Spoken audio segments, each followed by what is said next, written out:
take my keys for? What are you doing, man? I'm not getting All right, representing our our creative writing department, we have Mr. Chris Odom, and he is going to come and introduce the poets that will be representing the creative writing.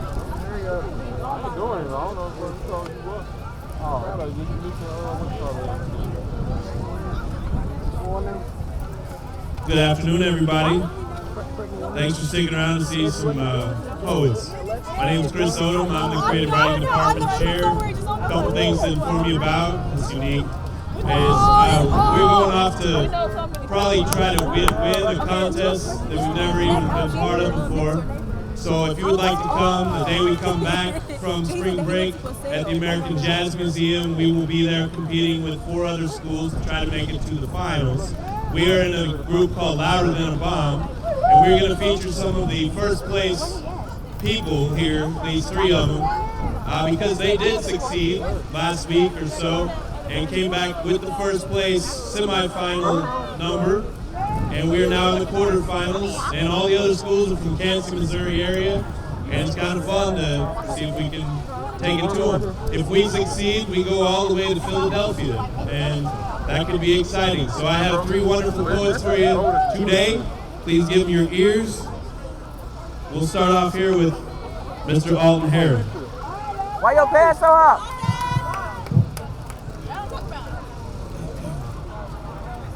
Hello. As you know, my name is Alton. Why your pants so up? The name of this poem is called Lisa. Oh yeah, this one dope. This poem is about Imagine I was a girl named Lisa. With a big butt, big breasts, dressed to impress. You just can't resist because you're so obsessed with me. And every time you think of me, you think of undressing me instead of addressing me. See, Lisa never had no dad, but a mom that taught her so well. Soon mama was like, I taught you better than that. You think you so grown? See, Lisa got caught making loud moans on one Saturday afternoon, and grandma was like, no, Lisa, don't grow up so soon. And Lisa like, it's my body, it's my mind. I do what I want. If you love me, then I love you. If you're obsessed with me, then I'm obsessed with you. Every guy is not the same, but in his mind, he is just the same. See, if you bow down and pray for me, then I will bow down and praise you. 1 + 1 = 2, and mama was like, girl, you so premature, you don't even know if love is even true. If you get hurt in these streets, it's not you, it's me. I don't want you to do the same, but Lisa didn't listen. She was in a hospital bed with a cold flu and didn't know what to do or why she was in that room, but the doctor knew. When the doctor came in shaking his head, Lisa couldn't believe what the doctor had just said. See, it all started from a guy named Ted laying in the bed telling her to spread them legs, and the same guy she was so obsessed with didn't want to have nothing to do with her. He was so obsessed with the fact that he hit it first and didn't know he left little Lisa with a cold little curse. See, they say it's a blessing from God to have a baby. And it may be a little stressful to feed that baby and bathe that baby, and mama might be there to help you raise that baby, but it's crazy because Lisa never had no baby. She had HIV.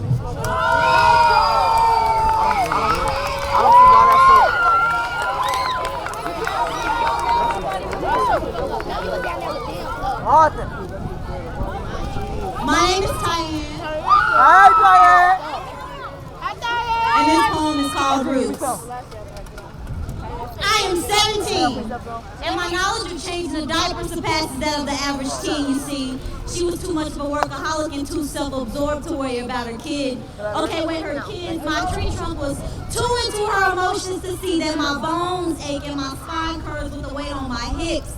Expectations.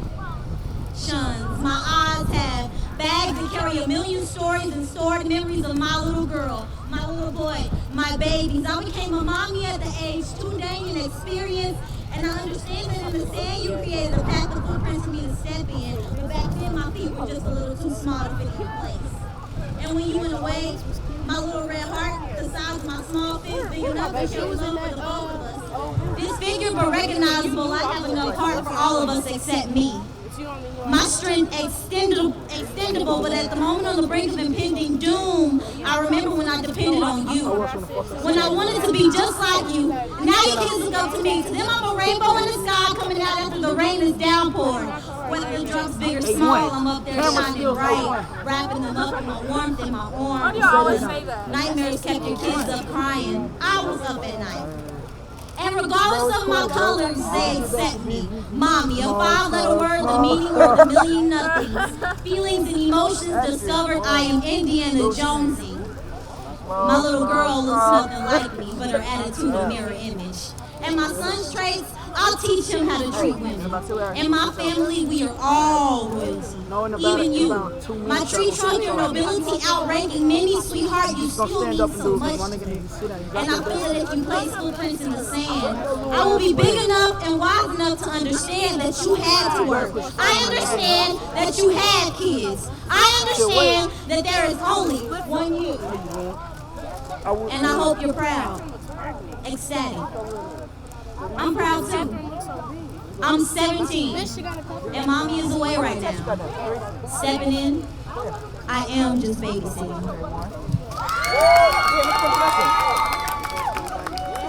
What is that? I got this after somebody said something.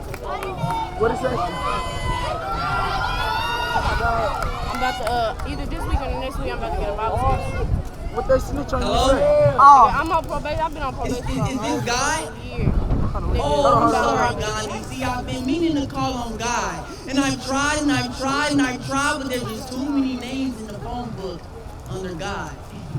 And no, there's no why, see, because I've been living a life of blasphemy, which fastens me into a universal debate where they're asking me, blasting me with questions such as, how do you know God exists?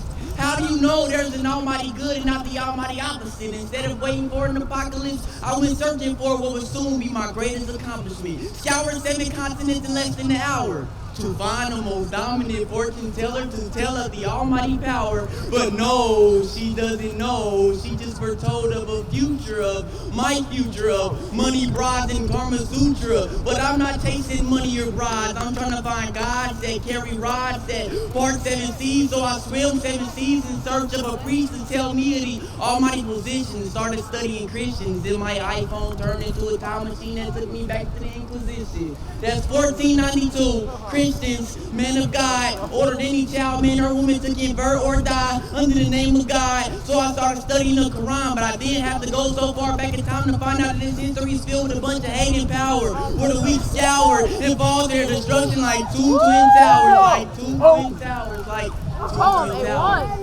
under the name of Allah. So like sci-fi, I powered up my time machine and journey back to the beginning of time, past the building of pyramids, which I seen them moving bricks with their minds, past the dinosaur who said crime, cause he knew his time was up. Cause he actually believed the homeless dinosaur was standing on the corner intoxicated with drugs. Past the past, we when the last thing crashed. The Big Bang in one notion. One motion, they created the poet, they created this poem. See, God is a poet, writing down conflict and resolution, past and the future, and we are students of a God poet that encourages you to do it. So no matter the ethnicity, Christianity, or Islamic race, today we are of the same faith. Today we are a race of poets, and no matter you walk right here number 1 or number 4, I want to know that you know. I want to know that you know. I want to know. Hello? Oh, it's God. I've been searching for you. I've been calling you. Is it really you?